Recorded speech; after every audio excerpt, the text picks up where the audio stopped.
All right, good morning and greetings and salutations to everybody out there in YouTube land. I'm your host once again, Dan Thornton, and I want to thank you all for tuning in today. Lions Talk Live Thursday edition, and here we go. Probably one of the biggest burning topics facing all the Lions fandom, as I check my mic to make sure it's not muted, facing us this offseason is, what do you do with Jared Goff? I mean, I think we all say pretty good quarterback, pretty good season. You know, he's really done nothing but rise every season with the Detroit Lions as far as his stats, his performance, things of that sort. We also know that he's got 1 year left on his contract. So that's going to bring up some questions. I believe the Lions, after they make all their cuts this offseason, they're going to have somewhere in the neighborhood of 60 million, give or take a little bit, as far as free agent, excuse me, as far as money to spend on free agents or re-sign their own players. Goff's going to be one of them. Penei Sewell's going to be one. Amon-Ra St. Brown's going to be one of them. Although I guess with Penei, you could use your fifth-year option on him and try to delay really having to pay him bigger money for 1 more year. But as I'm sure we're all going to talk about when you saw the thumbnail, what do you do with Goff, and do you wait to see what you have in Hendon Hooker? I know those questions are coming, so something for us all to dive into. Goff, we know if you're going to ask him to be somebody who runs a 4.3 or 4.4 and just shakes and bakes in the open field, it's not anything you're ever going to get from him. I don't care what you do. It's not in his forte. What you do have with Goff, though, is a stable quarterback, pocket guy. We all get it. He's going to be able to read defenses and pick you apart if you give him time.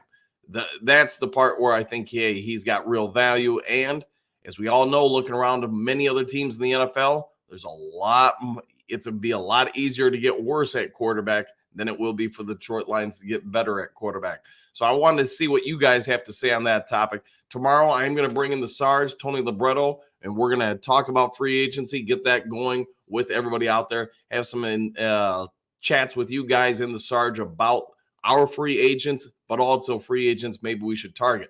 Yes, the NFL's free agency list will update as teams cut or remove some salary cap burden players from them.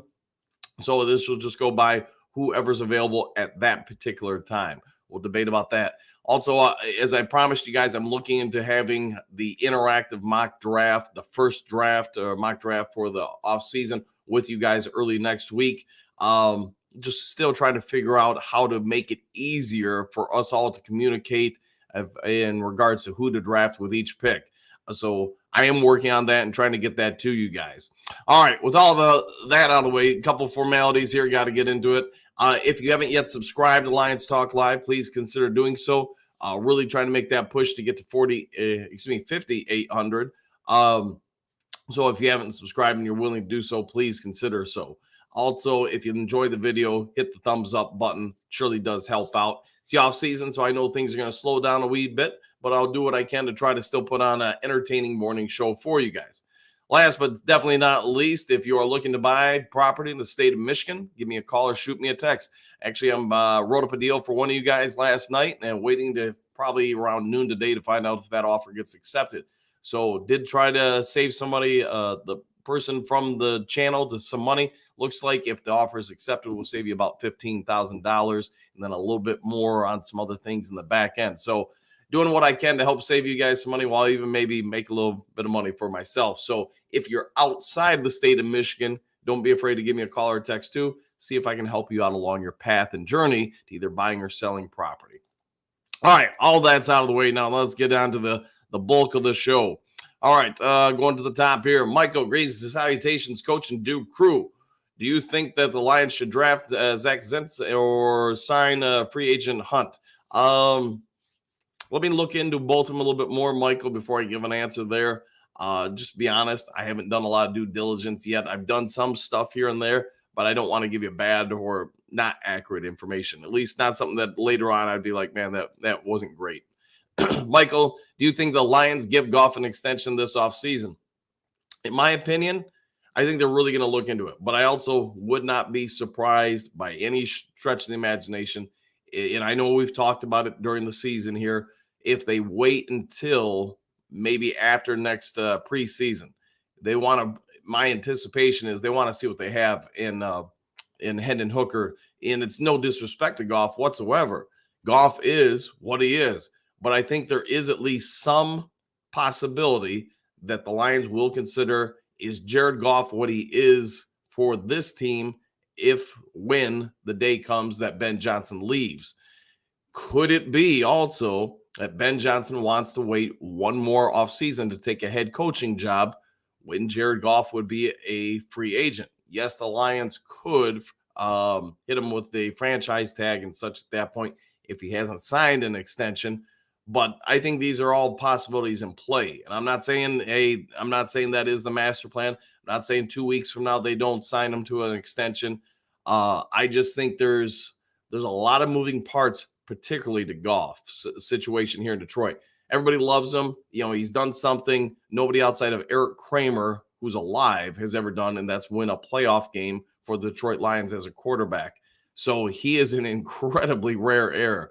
And I think he's got value that other teams would try to go after and get. He's like a Baker Mayfield or a couple other guys that, hey, they're good enough to win a bunch of games. The league doesn't have a lot of guys that are as good as him. Teams are starving for quarterbacks. He's going to get paid. I don't have any doubt about that whatsoever. I just think the Lions want to do their due diligence and wait and see what they have in a little bit more detail with Hendon Hooker, because I think that will play a big factor in things. Do they feel like, if Hooker goes through one more year of kind of developing, where is he compared to Goff at that point? And let's not forget, it is a business too. They're going to want to see, hey, do we give Goff, 35, 40, 50 million, whatever it is, or can we buy ourselves, 2 more years, 3 more years, whatever it's going to be, of lower end pay at quarterback. Now, paying out Penei Sewell, Amon-Ra St. Brown, whoever else on the team, because they've drafted so well. These guys are going to get paid from somebody that you can maybe get a few more years and before you have to make hard decisions. So it's going to be a tough one, I think. All right, Lions fan number 1, greetings and salutations all. I say, see what you have first in Hooker. Love Jared Goff to death, but if the team thinks Hooker is something, you've got to go that path, I would think. All right, well, fair enough. Jason, greetings and salutations all. What's your AFC prediction for the Super Bowl? I think I asked the other day, but the loss has affected my brain this week. I think as far as the AFC, all right, I do believe that the 49ers are going to win the Super Bowl. I guess I'll just say that. Maybe I end up being wrong. I just think where Kansas City's weaknesses are, I think the 49ers hit a lot of those areas pretty well. I think Kansas City is going to have a hard time slowing down San Francisco's offense. I also think, conversely, Kansas City should be able to pass fairly well, and I mean real well, against San Francisco's defense. San Francisco is going to have to get more pressure on Mahomes than they did on Goff. I know that. That's the only reason why I think Kansas City, could potentially win this game. But for right now, I'm going to take the 49ers let's go by 6. All right, Moonscar. Good morning, Coach and Duke crew. Good morning to you too. Hopefully having a good one. And thanks for being here this morning, Moonscar. Hooker time. Remember when Patriots came back in the Falcons to the Super Bowl, everyone said the Falcons blew it with their play calling. Wasn't the OC Kyle Shanahan? It was, by the way. Just so you know, you are correct. It was. Well, I think he learned. Dan will learn. Yeah, 100%. And I know we talked about it so far this week. I do believe this is going to be one of two things for Lions. It's going to be something they can either never emotionally get over, and it kind of just handicaps them for a season or two or however long it does. Or this can become the galvanizing force that motivates them to go to an even higher level. Doesn't mean the record will get better. It's going to be tough to improve upon 12-5. But doesn't mean that this can't be the thing that pushes this team to the promised land. And that's where I'm inclined to believe, based on the overall makeup, the coaches and the players. I really do believe the loss Sunday is going to be that factor that motivates them to run through a wall. I've said it before, maybe not on this show or whatever, but if the 84 Bears don't tank the way they did, I don't think you get the 85 Bears. As odd as it will always be to me, if the Dallas Cowboys don't get destroyed by the Detroit Lions in the 91 playoffs, I'm not 100% sure you end up getting the dynasty that was the 90s Cowboys. And that's where I think the Lions are. They're young enough almost all across the board where I think they're going to be relevant for a while. But with that being said, I also think that loss and how it happened will motivate the coaches and players to push even harder and farther this next year. And I do believe that's going to push them into the promised land. So it's not going to be an easy task. I know MCDC mentioned it, but I do believe this is going to help them long term. All right, Quentin, good morning, y'all. Pay that dude right there. Their dude has played for Detroit. Don't let a good QB leave. Yeah, I'm with you there. I think that's more than likely probably the scenario where the Lions are going to try to sign Goff, extend Goff, or whatever. It will be a question, I think, a lot of it, what the contract demands are or realistic expectations. Somebody had out there, I don't know if it was yesterday's show or whatever, that maybe the Goff signs for like $35 million. If you get them anywhere near that, I'd say sold, signed. Here you go. How many years you want? Just because, again, realistically, getting somebody better than Goff is hard to do. It's just almost impossible to do. Doesn't mean it can't be done, but you're really rolling the dice at the craps table to make that happen. Could Hendon Hooker be equal or better? Sure. Is it likely to happen? Probably not. And especially if you can get somebody who's a veteran, not an injury history, and at that price, yeah, I'd be all in. It's when it starts pushing into the mid 40s or 50s, that's where I probably have some hesitation and pause, because Goff, while he has tons of strengths, he does have some limitations. All right, Michael, Hooker is an unknown commodity. Sign Goff to a 3-year deal. Let Hooker sit in the waiting, just like Love and Rodgers did with the Packers. Yeah, I think that's, long term, you look at why the Packers have been so good at the quarterback position for 30 years.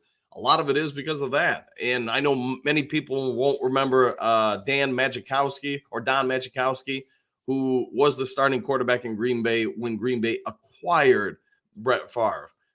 Brett Favre didn't sit for years, but he did sit for a little while behind the Magic Man and then took over. Obviously, we're all aware that the Packers drafted Jordan Love and developed him for several years before letting, as crazy as it was to a lot of people, before they let Brett Favre leave for Rodgers to ascend into the starting quarterback role. And now, to your point, Michael, they've done that again with Jordan Love, and it's worked out, I think, just awesomely. It used to be like when I was a kid, and every quarterback draft in the league probably sat for 3 or 4 years before they became the starting quarterback. And then it became, hey, you got to get these guys out here now. That's why I think so many of them bust and fail, though, just because the differences between the college game and the pro game are exponential, especially in pre-snap reads. Even you could say post-snap reads messes up a lot of quarterbacks. So giving those guys those couple of years to really kind of develop and evolve, I think the Packers formula should be copied by more and more teams. Unfortunately, it's not, because usually if you're drafting a high-ranking quarterback, you've got a bad team and they need you to win now. So that's why I do believe so many of them get destroyed. But to your point, maybe the Lions do look to sit Hooker 1 more year or 2 more years or whatever. And at that point, he's ready to ascend. So I guess we'll see if they extend Goff. You could be onto something with how many years they extend them. Bergs, good morning, Dan, and to the Dew crew. Well, good morning to you, my friend, and hopefully having a great one, Bergs. Michael, howdy, Dan, Lions faithful. Same at you. Hopefully having a great morning. Jason, Hooker certainly needs some game time, but man, that guy is quick and elusive. It would add a Lamar Jackson element to our offense. Yes, it would. And you can't replace Goff's experience unless you just get somebody experience. Remember, Goff struggled his rookie year and then, really took off from there. He's had some, moments, which is why he got kind of cast out of LA where he wasn't the greatest. But I think they also need to keep in mind with younger quarterbacks, people figure out what you're good at, what you're not, no different than any other position in the league. Quarterback, it's just exacerbated because you control the ball so much. So to your point, I think that with Hooker, man, you've got something that's could potentially really be something. And I wouldn't be surprised if teams, if the Lions do sign Goff, I won't be surprised if teams try to acquire Hendon Hooker from Detroit, because it's a quarterback league. If you don't have one, you've got almost no chance. I could see a lot of teams saying, hey, he could potentially be the heir apparent for our franchise or even come in and play next year. Ed, good morning, Coach. I watched the St. Brown Brothers podcast yesterday, and you can really feel the pain from that loss. Watch it, everyone. Yeah, I will listen to it while I was driving around to some showings yesterday, and I would tell you this. I mean, to me, that's why you want players like Amon-Ra St. Brown. You want coaches like Dan Campbell. I know I was listening to the Dan Patrick show, and he noted with MCDC, when you were listening to him even yesterday and the day before, that normal voice of his, that normal energy was gone. It wasn't there. I mean, he sounded like somebody had kicked his puppy and dropped an elbow over his back or something, man. I mean, he just sounded as deflated as possible. Excuse me. And with St. Brown, kind of the same thing. Just sounded so, just dejected, like, emotionally drained. That's how you know how important it is to these guys. And I get there's some people that still, play their butts off, but, they just, get over it super fast. And that can actually be annoying to some other people. But at any rate, to your point, yeah, I think the entire team's feeling that way. And that's why I think you go another week or two, give the guys a little bit of break, maybe a month or whatever. When they come back, they're going to be businesslike. They're going to be all about what do we have to do to get back to the playoffs and then take it a step farther. So this is why I was saying at the start of the show, I think this could be a real motivating factor for this team. Bergs, give Goff a 3-year extension. The man has earned it. He's been solid for 2 years plus. He's won 2 playoff games and a division title and fun stat, 0 interceptions during playoffs run. Yeah, and Bergs, I'm with you. I'm surprised that doesn't get talked about enough. The fact that he didn't give the ball away in the postseason. I know that's one of the knocks on him coming out of LA. He fumbled a lot. He had some picks. He had a stretch for like 3 games or whatever it was this season where that was a problem. Some of that I'm sure was on the offensive line. Some of it was, hey, maybe there was another distraction in his personal life that was probably affecting him at that point. Whatever it was, he got over it and he returned to how he played before that stretch and then after that stretch. So yeah, he's in the biggest games, he took care of the ball. Hooker time. Drop passes really hurt us. Yeah, there ain't no lie there. What I find interesting is when kicking a field goal, the punter is catching the ball when it is hiked. It is a catch solely caught with hands that catches it 99% of the time. Yeah, and it's just how things are ran on kickoff formations is that usually either have a backup quarterback or the punter receiving it. I am often surprised with the Lions that it's not the backup quarterback there, just so you have somebody who's used to catching hikes, snaps, etc., and placing the ball. Plus, it adds another element if you ever want to run trickeration. You've got somebody back there who can catch it and then do something with it. Or no offense to Jack Fox, I know he's thrown some good passes for us. I'm just not sure if I want him in a stressful situation on a fake field goal running that. So maybe that's a tell that the Lions have no intentions to ever run a fake field goal. I guess, that is something to consider. Barberry Lions, good morning, everyone. Do you believe that Matthew Stafford would want to retire as a Lion after being salty with the fans and organization? ? Love your show, by the way. Thanks for that last comment. Love having you here. And I would say this, would he want to retire Lion? I'm guessing at this point that ship has set sail. That's my guess, at least. I mean, he did win a Super Bowl with LA, so I get that. But, I really do think with Stafford, when he came in and played us in the playoff game, I really felt like he anticipated winning. And every athlete should feel that way to a degree. But it almost felt like when they lost or when he was threatened in the game that, man, we might actually lose this, that's where I think his temperament really changed. I mean, I get running up to Kirby Joseph and saying some stuff about the hit or whatever, but at the same time, he's almost like he was oblivious to the fact his dudes did that to Laporta and a couple of our other players. I mean, that low hit into the legs is not that uncommon. And I think he showed what he showed here in Detroit. I think Matthew Stafford is a very, very good quarterback, but one who doesn't always handle stress and duress the best way. And I'm basing that over 12 years watching him. You look at some of the big game moments for him, and how he processed things, handled that duress. To me, listening to him during that video replay where you could hear him mic'd up and how he came at Kirby, to me, that's not frustration over a low hit. That's nervousness about, man, I might lose this game, and just knowing where the pile on will come from there. So that, plus some of the post-game reactions from him, some of his nonverbal communication at the mic, and even afterwards when he talked to reporters, I think he felt like this was a real damning statement against him as an individual, because once again, he couldn't win the playoff game, couldn't win into anything to do with Detroit. Detroit Lions were moving on and winning playoff games now without him. So I think he took it a lot more personal than anything else. And I guess I should just say that, by the way. All right, Ed, what do you got? Greetings and salutations, everyone. So here's a thought. If we extend Goff and Hooker looks good, do we trade Hooker? That could be an option. I know there's been speculation about that even last year, that maybe teams would want to take a pick at him and try to acquire him.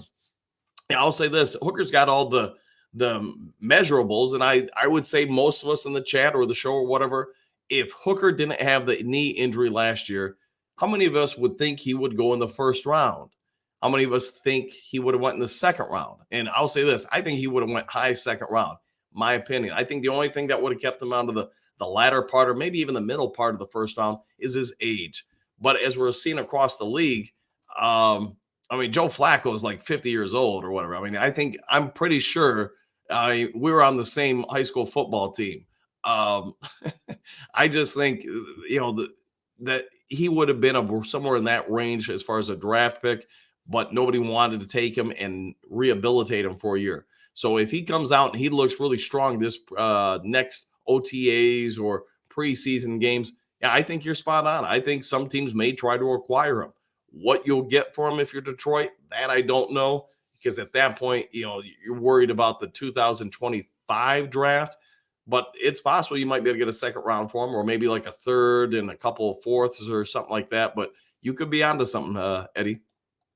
Brother Ken, please tell us that the Lions won't keep a loudmouth, big mouth CJ Gardner-Johnson. Dude's got to go. I would say, I'd put it this way: if he hadn't evolved so much this year, I think there would be a stronger potential for Gardner-Johnson to return next year. I think the problem is going to be a couple things. One, contract demands for him. You're going to have to pay St. Brown. You're probably paying Goff. Maybe you're going to redo Penei Sewell's deal this year, but I still think, it's a business. You want to try to not pay everybody all at the same time. So my guess is, or anticipation, is that they're going to take the fifth-year option on Penei Sewell and then extend them. But at any rate, so you're trying to save some money. Like I said at the start of the show, I'm anticipating we're going to have about $60 million in cap. So, you got to spread that around a lot of dudes and then keep some money for, if you can, for future guys. Gardner-Johnson, I think he's a real good player. I don't think he's an elite player. I also think, this is his third team that might potentially let him go. There's probably some reasoning behind that.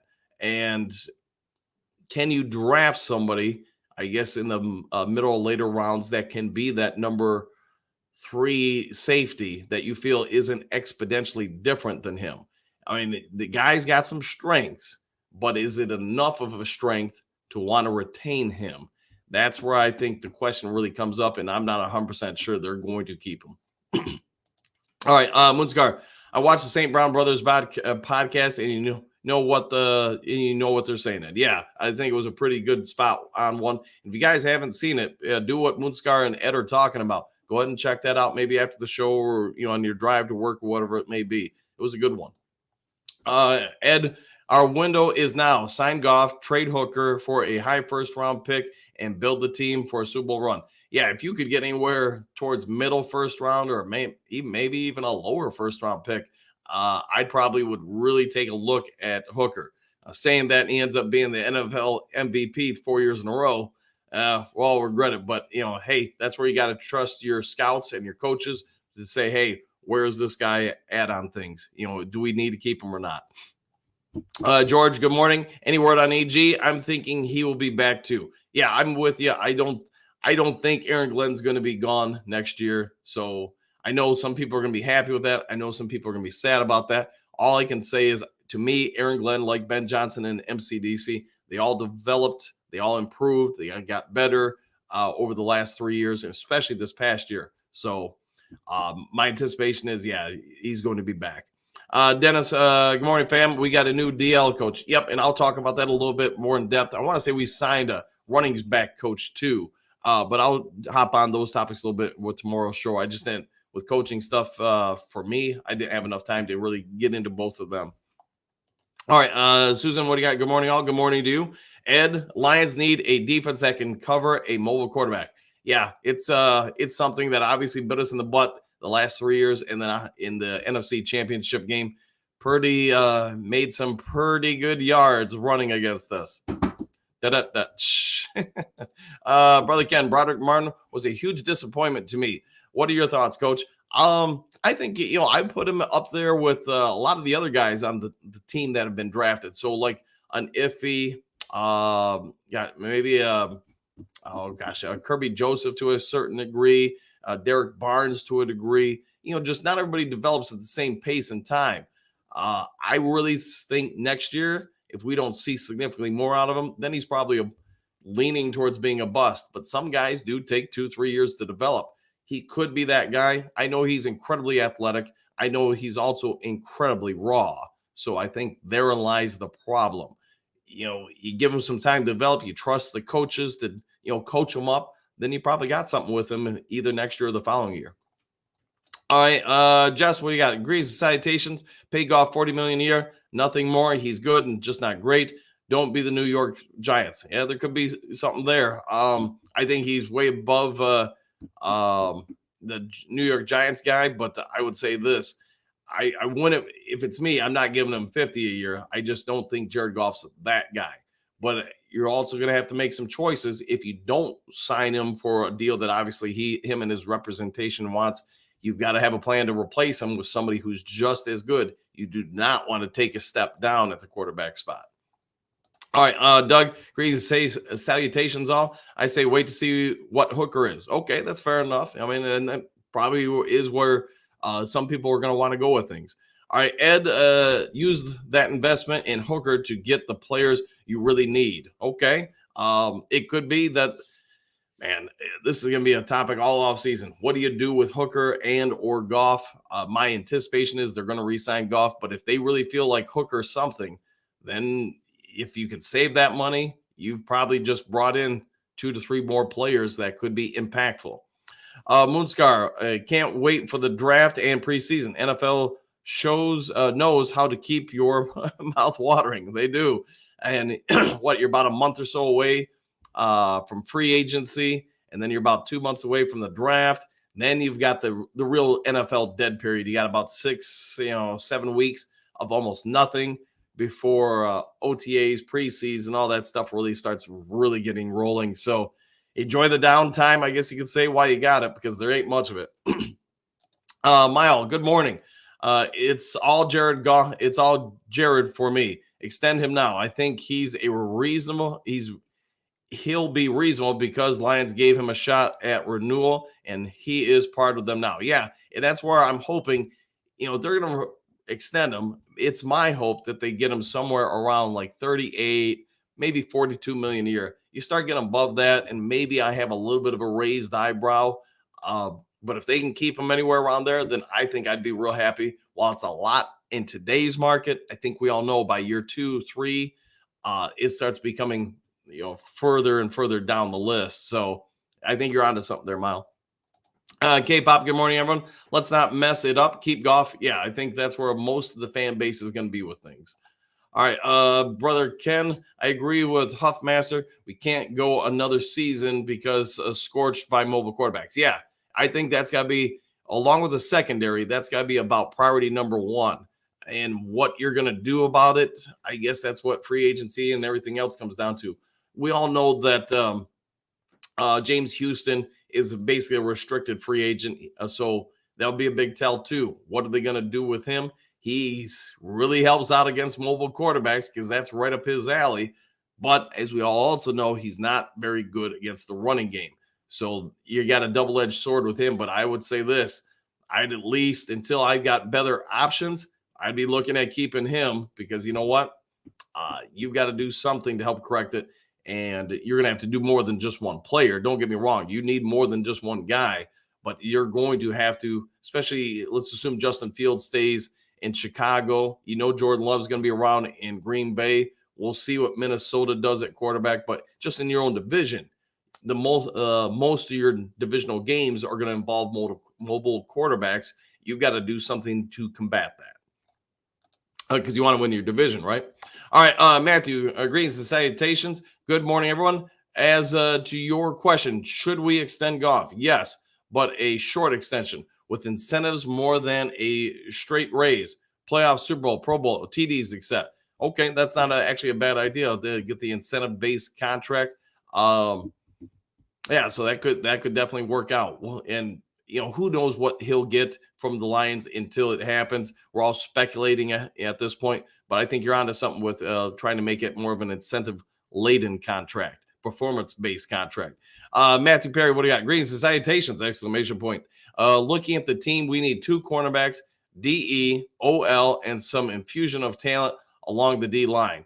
Yep, I'd say you're pretty spot on, and I think it just comes down to your own personal beliefs where we should go with things. I know Frank Ragnow came out and said, he's going to take some time to really kind of assess his situation, health-wise and such. If he does retire, then to me, offensive line's got to be number one.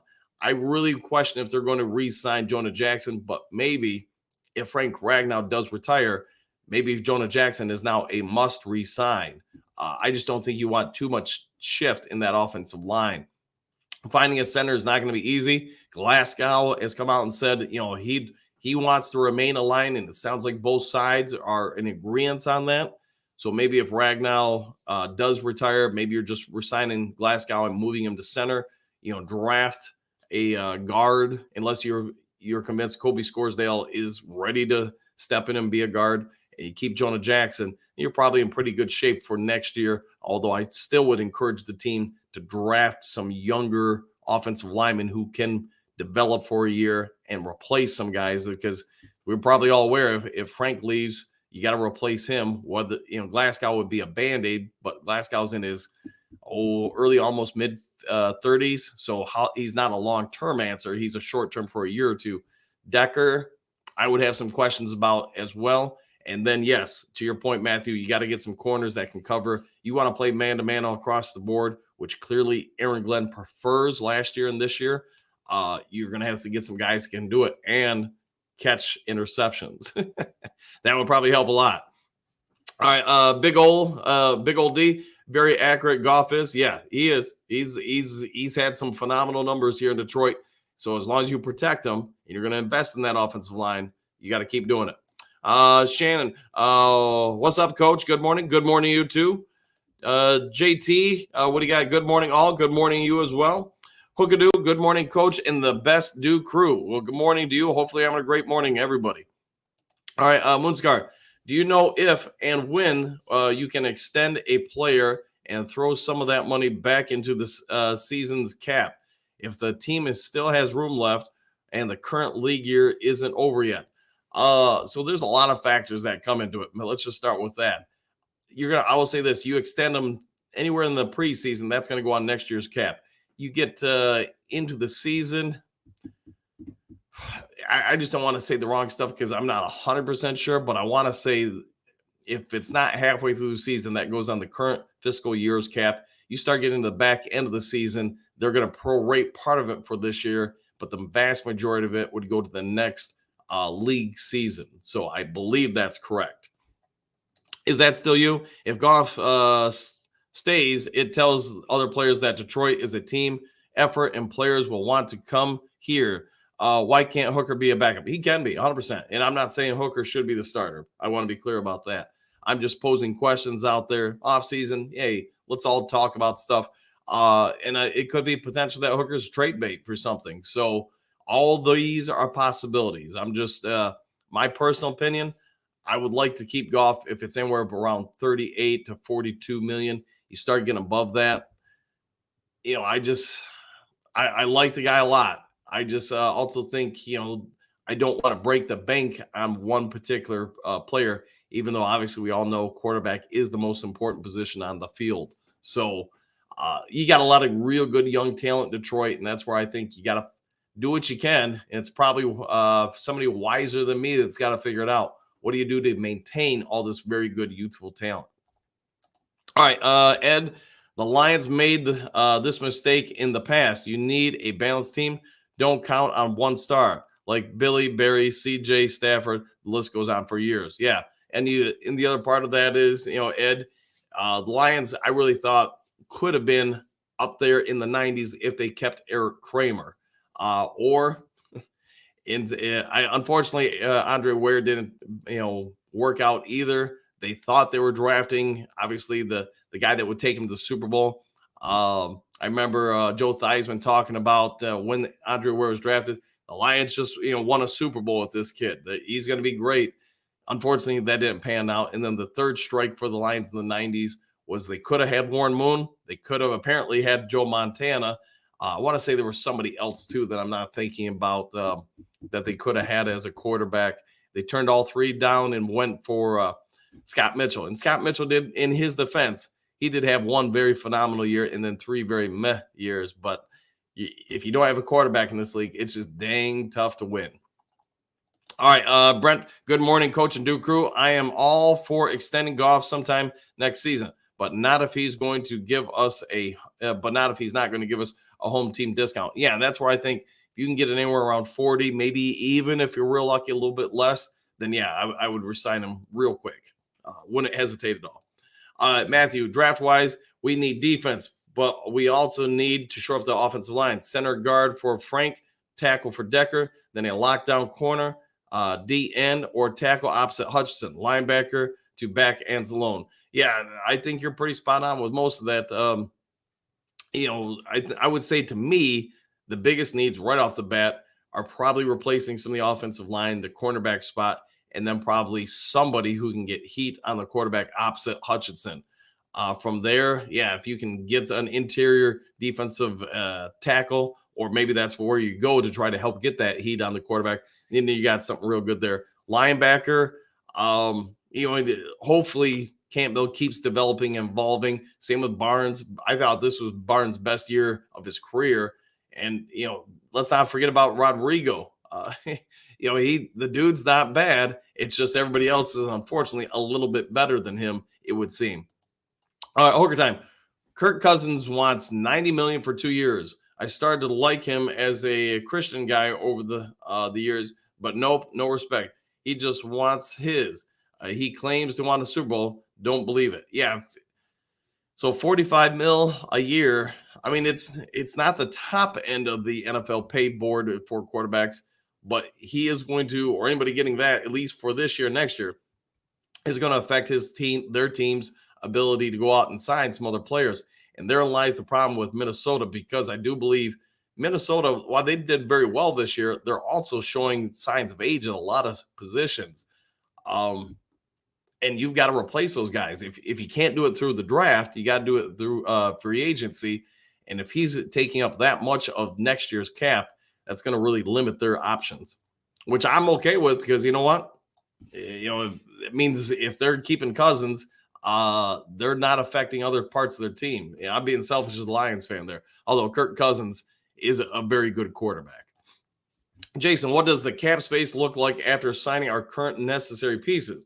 Will Sheila be willing to go over the cap?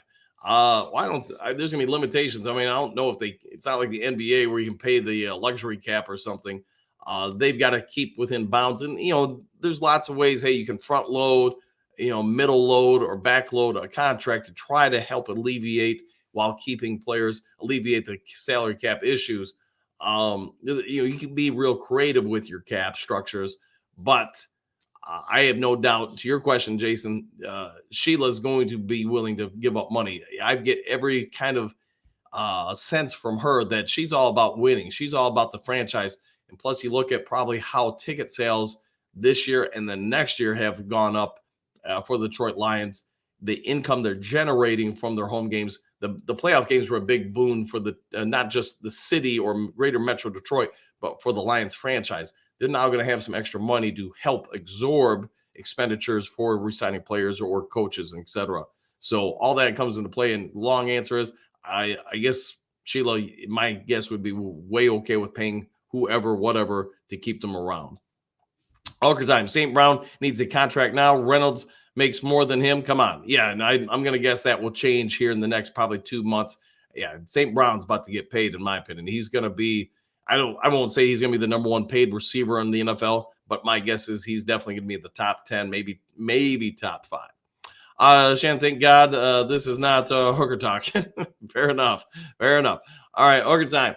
Goff doesn't deserve 45, 50 million. I love Goff, but a hooker is 1 million. Simple answer. Fair enough. I knew that was coming. Matthew, Nagy has said there are 5 Senior Bowl guys he expects to raise their stock. A right tackle out of Oregon State and a corner out of Toledo. Do you know anything about these 2 seniors? I do, and when we get to the mock draft early next week, we'll dive into all that stuff. And plus, you guys can offer your thoughts and opinions on it as well. Okay, time. Get rid of salary cap. I remember the days when there wasn't one, man. And that's why you had so many teams, like the 49ers in the 80s and 90s that, man, they had Pro Bowlers backing up Pro Bowlers. And teams were willing to do it. But unfortunately, that time has passed for the foreseeable future, at least. Shannon, 9 times out of 10, Hooker going to be a bum. Can we talk reality this morning? It's too early. Let's live in the now. And what's facts, please? Yeah. Well, you're fine with that, man. We're just throwing around different scenarios, so don't worry about it. Yeah, throw away any thoughts you got. Throw them at us. All right, James, if Ben Johnson leaves after winning a Super Bowl here, does he get booed or just a standing ovation when he returns? Just curious what you think. Fans are fans, man. They're going to come. When you're no longer with us, you are now against us. It'd be one thing if he came into like a non-competitive atmosphere. So Matt Stafford just showed up. Maybe the Rams weren't the team we were playing. He just came in to show support, even though he's playing for another team. I think, man, everybody in the fans would have, gave him probably a 5-minute standing ovation. But the fact that he is the enemy now, trying to keep this team from their goal, that's where I think the boos come from. Because nobody wants to lose to him because we're selfish. We want the team to win. So to your answer, James, Ben Johnson wins the Super Bowl here, but comes back with another team. He's probably going to get booed. That's my guess, at least. You guys got different ones. Go ahead, by all means, throw them in the comment section. Shannon, KC destroys San Francisco. They're going to get out-coached, outplayed, and Brock, whatever his name is, going to play Mahomes. There's probably some truth to all that, but hey, you guys asked my opinion. That's it. Niners by 6. Who knows? Maybe KC wins by 40. I don't know. All I know is this might be the least amount of interest I've had in a Super Bowl in my entire life. I might watch it in the background, but I'm by no means going to be super focused on it. All right, Matthew, they need to put Teddy Bridgewater on staff as an advisor, mentor role. Hooker will be living with him this offseason. Teddy will work on Hooker's mechanics and try to increase his speed at the line.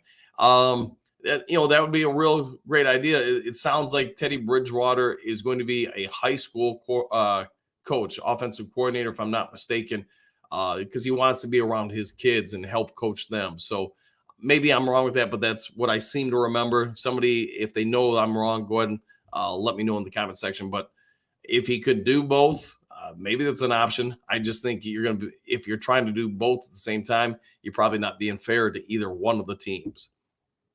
All right, Brother Ken, if the Lions go over the salary cap, then they really screwed. Won't be able to sign new players, etc. Yeah, you got to stay within the cap. Yeah, in the NFL, they don't like some of the leagues. They don't really allow for that. Boo, good morning, Duke Crew. Missed the early thread. I'm happy to see people looking forward. I believe we're going to be strong next year. This offseason is interesting. I'm with you on that, Boo. I think, we've got some real potential going into next year. And, man, if we can hit anything like we did on rookies with this upcoming draft like we did the last year, or to be fair, the last 3 years, this team just will keep rolling forward. Paul, good morning from Bloomingdale, Michigan. I know it well. I know Bloomingdale very well. Home of the Cardinals, by the way, Bloomingdale Cardinals, and Bloomingdale Communication area here. Heard you coached at Papa. I do. Alan Farquist was my high school baseball coach. Yeah, he's the athletic director at Papa. He was the best mentor I've ever had. If you see him, Polo says I will tell him that. After the show, I'll text him that. So tell you what I'll even do just to help out. I will screenshot that and send it to him. Hold on a second, guys. That would be pretty slick. All right, there you go. Goff should be paid. Sorry, going to the next one. Sorry, Paul. Hey, Goff should be paid more than Daniel Jones. I would think he is the top 5 quarterback.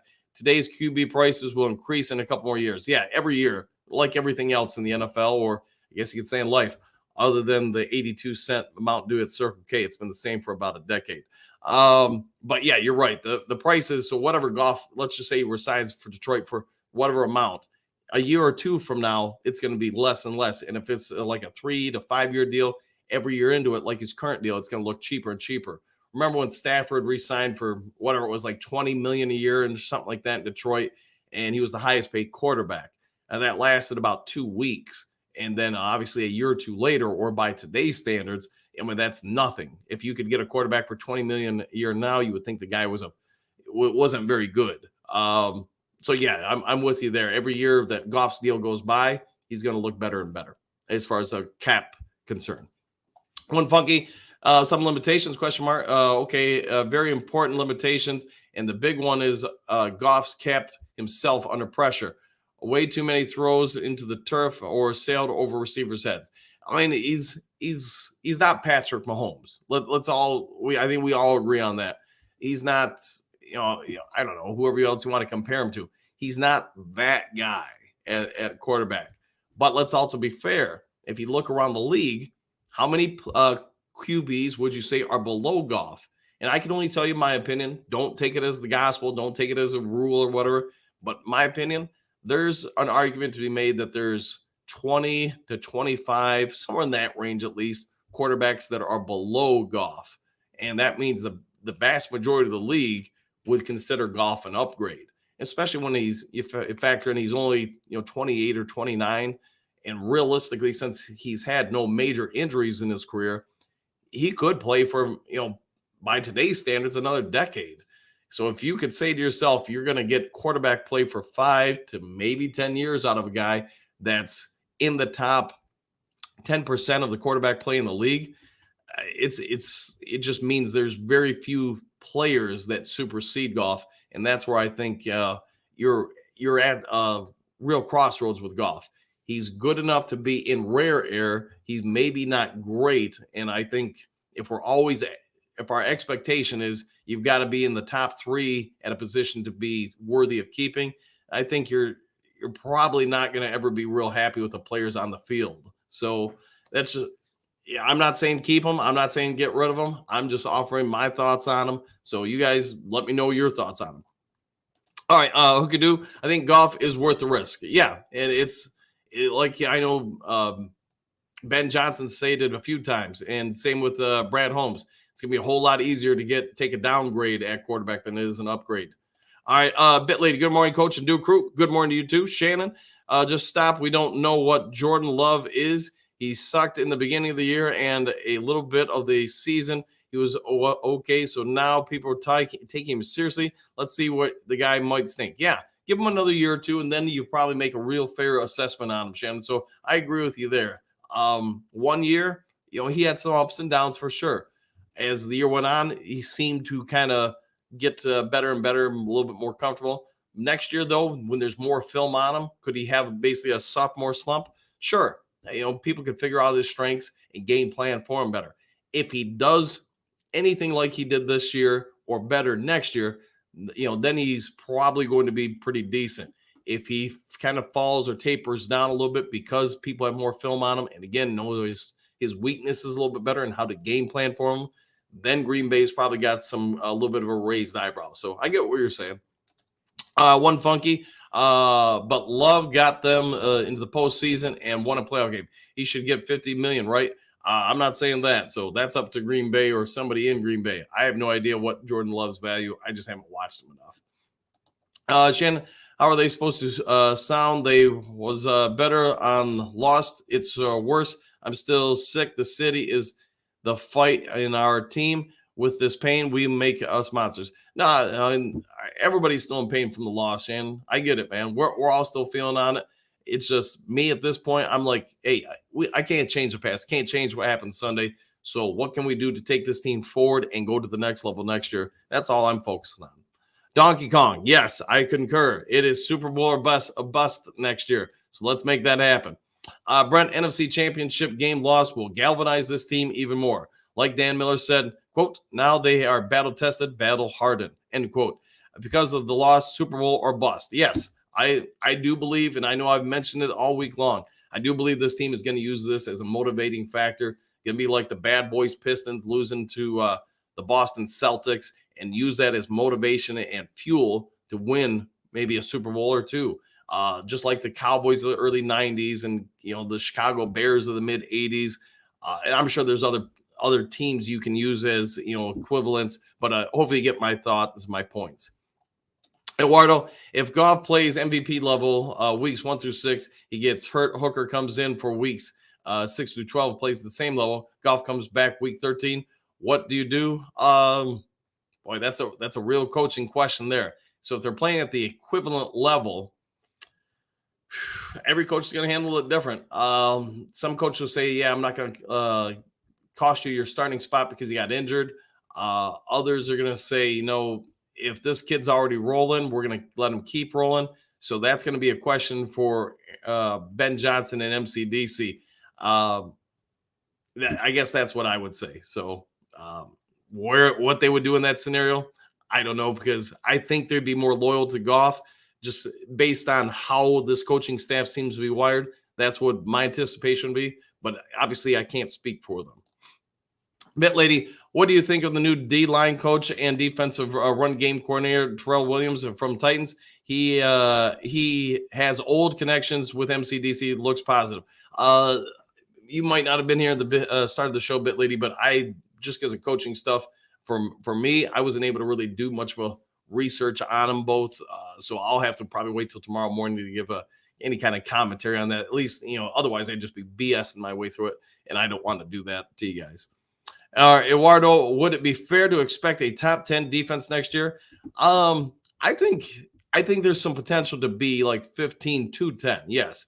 Now, maybe if some rookies or free agent signings really just come in and just, nail it or whatever, then maybe you could be borderline top 10. I think there's a lot of real good pieces on our defense. I think there's a couple areas that really need to be shored up too. But let's just say this. I'm going for me, say, hey, if we can get top 15 to 10, I'm pretty happy next year. Shannon, if it was a fifth, he'd probably be one of them guys who stayed hurt, trade him. Nobody wants Hooker. He ain't even played a freaking preseason game. What has he done? No, but sometimes people draft out of potential. I try to remember, maybe I'm showing my age a little bit here. Like when Brett Favre was traded for by Green Bay, he hadn't really done much, but people had evaluated him. And unfortunately, when you have scouts or coaches and they see a kid in the Senior Bowl or whatever it may be, and they weren't able to acquire that person in the draft, some people remember him and say, you know what, I can make that kid work. I can make that player work. And that's really all you need in a trade, is that somebody has to have belief in them. I do believe there's some people across the league that looked at Hendon Hooker and said, if he's healthy, we need to try to go get him. Remember also last year's draft when we acquired him, there were a number of teams trying to trade up to jump or leapfrog the Lions to get Hendon Hooker, because when they found out Detroit was going to take him, they were making pushes to trade up to go get him. So that shows there's probably a few teams across this league that had high evaluations on Hendon Hooker, and that's why they wanted to try to beat Detroit out for him. Detroit, though, pulled off a bit of a coup getting him, and then you could see a number of teams right after the selection traded down because they knew at that point they needed time to reassess, and the guy they wanted was no longer available. So just food for thought. But again, somebody wants somebody kind of falls infatuated with somebody. That's really in a trade partner what you want. Somebody that still has that belief that, man, this guy could come here and do something, and then maybe you get some good trade bait for him. Eduardo, If the best corner and the best guard are both available in the draft, what would you prioritize? Do you anticipate Lions trade up this year? So start with your first part of your question. I would probably go with guard just because I want to keep strengths strong. We're already weak in the secondary. One corner would probably help, but corners take a while to typically develop. Guards, centers, not so much. But I want to keep that offense humming. I want to keep Goff, especially if I do resign him, I want to keep him as comfortable as possible. So I want to keep that offense as close to where it was the last 2 years as possible. And then I'll try to address the secondary. That's my opinion. Do I think they'll trade up this year? I think there's some potential just because you look at the repeatable behavior for Brad Holmes. He's a wheeler and dealer. And if there's somebody that really is enticing to him, he's able to make trades. Now, of course, it's going to come down to the cost of the trade. What's it going to take to go up to get, 5, 6, 7 spots or wherever they're going to go to try to make that trade happen? That will be the determining factor. Shannon, who saw this kid Hooker in anything other than an interview? I know I did a lot of evaluations on him last year before the draft. I had a lower end second round grade on him. And some of that, to be fair, was because of the ACL injury. So, and knowing that you're going to need time to develop them. Dennis, love it, Bit Lady. Yeah, the Bit Lady does pretty good work with stuff. Michael Allen, is there any truth to the Lions signing Terrell Williams as passing game coordinator and D-line coach? I believe they did sign, yes. Shannon, everybody look good in basketball shorts, tossing in football. What his ass look with Aaron Donald smacking him up in the silly ass hooker talk stuff. It is what it is, man. I mean, I can only tell you, I think he's got a lot of the raw tools. Now, does that mean he's going to be ready to ever replace Goff? No, it doesn't. The only people that can answer that at this point or have any kind of real information would be the Lions coaching staff because they've seen him.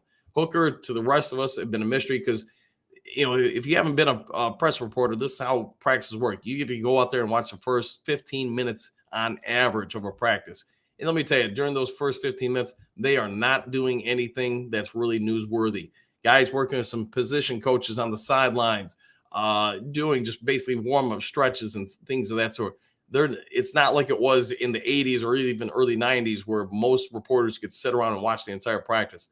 They got rid of that for a multitude of reasons, and usually it had to be with people giving out detailed, sensitive information in regards to game plans.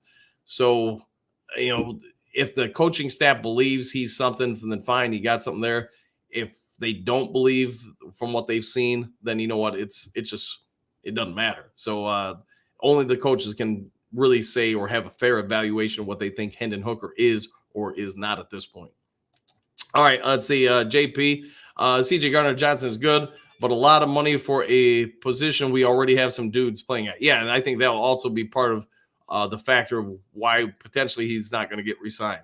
Eduardo, I really think free agency will let us know how aggressive Brad will be. Yeah, that will probably be a good, strong indication if he feels next year's team really can make a push towards the Super Bowl. If he goes out there and spends money on a multitude of dudes to try to help out, let's just say the defense, that's him showing he's all in.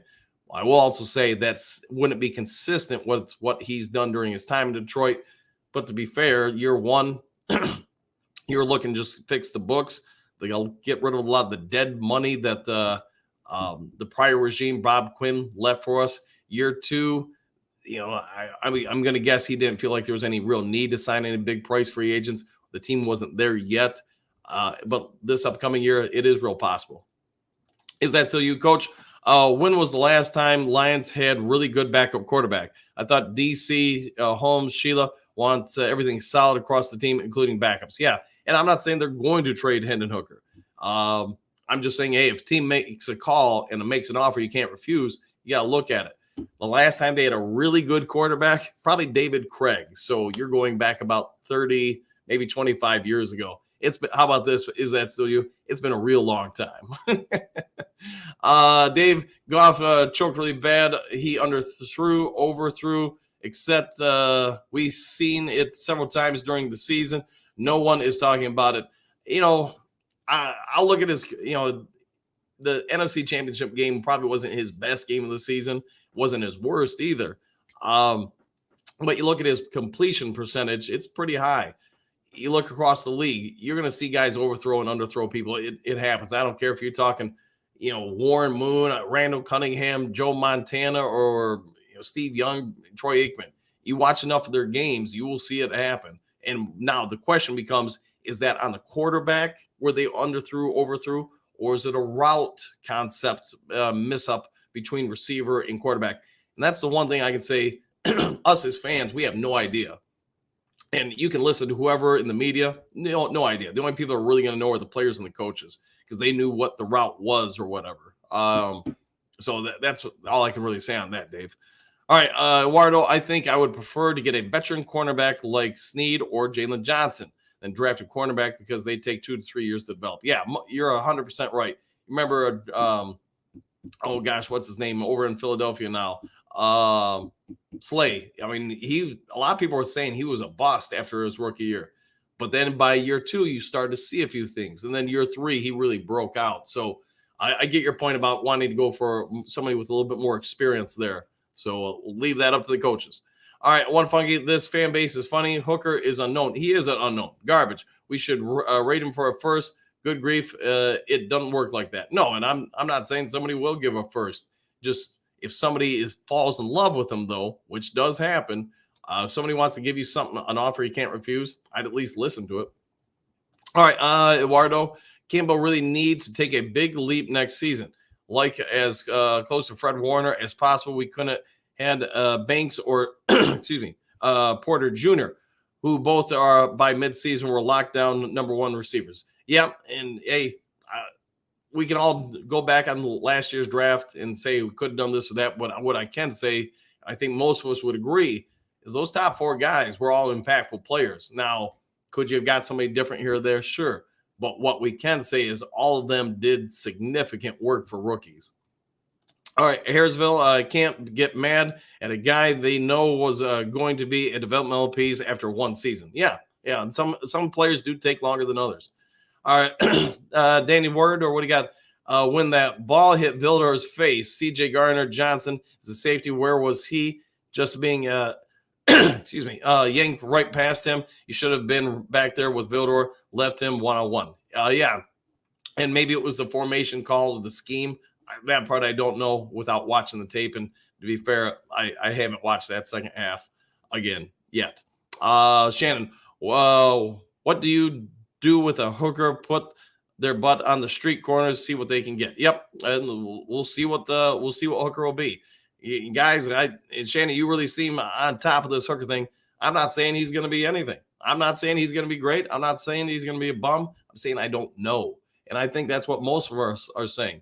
Maybe he's something, maybe he's not. We'll have to all wait and see. Harrisville, I'd probably blame the guy who couldn't catch the ball that hit him in the head. There's probably a lot of truth to that. I mean, Vildor and Sutton both had opportunities. I want to say at multiple picks that game, and both of them didn't catch. And I know the old saying is, hey, that's why they're playing defense. But especially in games like that, having people that can make those plays just makes a world of difference. You think about how different the narrative would have been after the game if Sutton grabs onto one of those picks. Vildor catches that pick. Are we in the Super Bowl? And it is a game of inches at that level.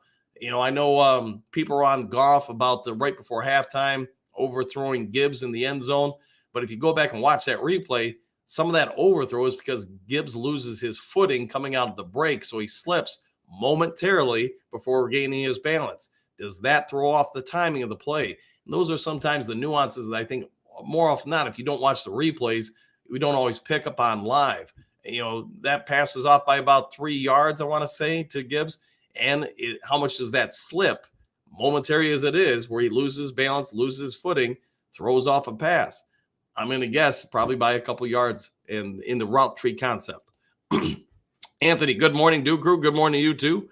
Matthew is throwing a bootlegs accurately, something Goff can develop at this point. It's probably something, you want to keep him developing. You don't want to ever say player's good enough. So my opinion with yours, Matthew, Goff, keep working on all of his aspects of the game to have him, just be more rounded, have more options to him to what he can and can't do.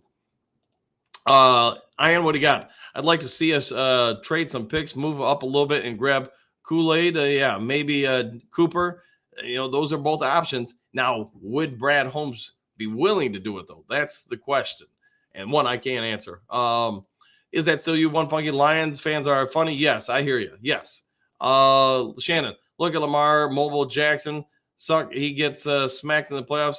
He had an eye-dropping 10 points at home, laid another egg in the playoffs. It may be true, but Brock Purdy's mobility does also affect the game as well. Steve Young ran all over the place for a decade, and he won a Super Bowl. As probably not the greatest reference, but Joe Montana, wasn't unathletic. Nobody's going to confuse him with the most mobile quarterbacks ever in the league, but he could get out and run a little bit. So, it never hurts to have a quarterback who can move around, probably. But if he can't move around, heck, Tom Brady is probably the slowest quarterback ever, or at least in the conversation. And he obviously didn't impact his ability to win. So it's not an all to be mobile. It also isn't going to kill you as a quarterback if you're not mobile. All right, Matthew, what do you got? Why would you trade Hooker when you need a number 2 quarterback? Again, I want to repeat this. I'm not saying you should trade Hooker. I just want to say if somebody's going to make you an offer, you can't refuse. If they're going to overpay for him, then you probably at least got to listen, right? But anyways, he is cheap deal for 3 more years. If you trade him, you start all over developing another quarterback. If not, then you overpay a veteran backup. Yeah, and who knows what they're going to do. But, if somebody's going to make an irrational, emotional choice and want to acquire somebody and pay over their value, in your opinion, you probably consider doing it. All right, Michael, Houston is only in his 2nd year. Yeah, but the problem is they cut him during his rookie contract, and that now, it makes him basically a restricted free agent this offseason. Mile marker, if Ragnow goes, center is number 1 priority. Yeah, I would agree. And maybe they just re-sign Glasgow to move him there, but then you obviously got to replace Glasgow. So will be interesting to see what happens this offseason. Seafold, what do you got? Hooker will do a great job holding a clipboard. Yeah, no, and at the end of the day, that may be what happens. Hooker Times system made the player. Goff is not able to win without a great system. Goff at almost 30 million, but I say trade Goff and all chips in on Hooker. You might get first rounder for Goff. How about this? The Lions have a lot of options. I'm going to guess they're going to re-sign Goff, but that also doesn't mean that if somebody doesn't make an offer, hey man, it's pro sports. It's a business. And I would look at this way with Matthew Stafford. If the Rams could go back now, they might not give up Jared Goff, 2 first rounders and a 3rd rounder to get Matthew Stafford. But they made an emotional decision, and they also knew other people were competing against them. I don't remember all the teams. I want to say Carolina, Denver, and a couple other teams were trying to get Stafford. So they made an emotional decision and kind of, in my opinion, overpaid for Stafford. But if somebody's going to make you an offer that just out of this world, you probably at least listen. All right, Shannon, Houston is just fine. Why wouldn't we keep him? At least we saw him on the battlefield, but we're talking about a Hooker. We talk about everybody. We can talk about Jack Fox. We can talk about draft picks. That's part of the offseason. You do talk about potential moves. Probably not everybody talked about last year's draft where everybody said, hey, we're going to trade up in the 3rd round, the 5th round, or whatever. That's just part of it, man. All right, Ludell, we're not winning Super Bowl with Goff. We got beat by mobile quarterbacks. We don't learn. And I'm not here to say sign Goff, don't sign Goff. Sign Hooker, don't sign Hooker. Trade this guy, trade that guy. I'm just throwing out potential options for us all to consider. Ayersville, Tom Brady was a system quarterback. Cam Newton was a game changer and could barely throw a ball at the end of his career because he got injured all the time. Yeah, there's most quarterbacks, and you guys let me know your thoughts. I'm going to say probably 97% of quarterbacks at the end of the day are system quarterbacks. There are very few guys that you could put in any type of system and they're still going to be successful. And that's just reality, I think, of most quarterbacks. And it's just my opinion. You got to have the right systems or the right builds for their talents and strengths and what they're good and not good at. So That's just at least my thought. Ludell, he's too limited. Goff is. Well, we'll see what they elect to do with him. Amazing. Hooker will be a great QB with Goff as a mentor. That could be. Maybe Goff is going to help develop him. Here's what Goff would have won a Super Bowl this year if our cornerbacks had caught the damn ball. Yeah, cornerbacks, the fumbles. I mean, there's a lot of things that affected that NFC title game. Let's be fair. It wasn't just one or two things. But I do agree with you. If the cornerbacks would have held on to some of those picks, we'd probably have a different outcome. Bit lady, Moonscar, Blade. I saw the article on Goff's extension timeline and cap savings. He's due like $5 million in March on the 14th to 15th. So if extend before that date, $5 million can turn into signing bonus and lower cap. Correct. Ludell, Hooker, we need Goff. Hooker, we need Goff can go. Okay. Aaron, good evening from Australia. Need to keep Goff and build a line in front of him. Goff got us here. Go Lions. Yeah, and there's going to be a lot of people that go with that route. 100%. Susva, Justin Fields can run like crazy. Also, one of the worst QBs in the league. There's some fuel for that thought there too. Chan, without Goff, we go nowhere. Pay him. It's bums getting paid. Never smelled a Super Bowl. Stop disrespecting Goff. Wasn't for the best QB ever. Goff would have one. Yeah, and there's a lot of things. I know, Shannon. One of the things that people a lot of the times forget is Goff threw 2 touchdown passes in that game. They were just dropped by, I forget his first name, but Cooks. I know one of them was a deep shot down the sideline that he dropped that would have been a score. And I want to say there was a crossing pattern in that Super Bowl that Goff hit, and again he dropped in the end zone. So those 2 catches alone would have won the game for the Rams. So you're right on that. Ludell, what do you got? So what? He won 2 playoff games. He's good one time around, like with the Rams. But like I just pointed out too, he did throw 2 passes into that would have been touchdowns if the receiver had caught him. So I don't know, man. I mean, I will say this. It's going to be a whole lot easier to get worse at quarterback than it will to get better than Jared Goff. What the Lions ultimately choose to do, that's what we're going to have to wait this offseason to see. All right, guys, it's been over an hour, and I got to get ready for work and some coaching stuff. So a couple real quick things. If you haven't yet subscribed to Lions Talk Live, please consider doing so. Also, if you enjoyed the video, hit that thumbs up button. If there is some breaking news later today and I'm available, I'll try to get it to you as quick as possible. Otherwise, I hope you all take care. Have a great day. We'll see you on the next Lions Talk Live. Take care, everybody.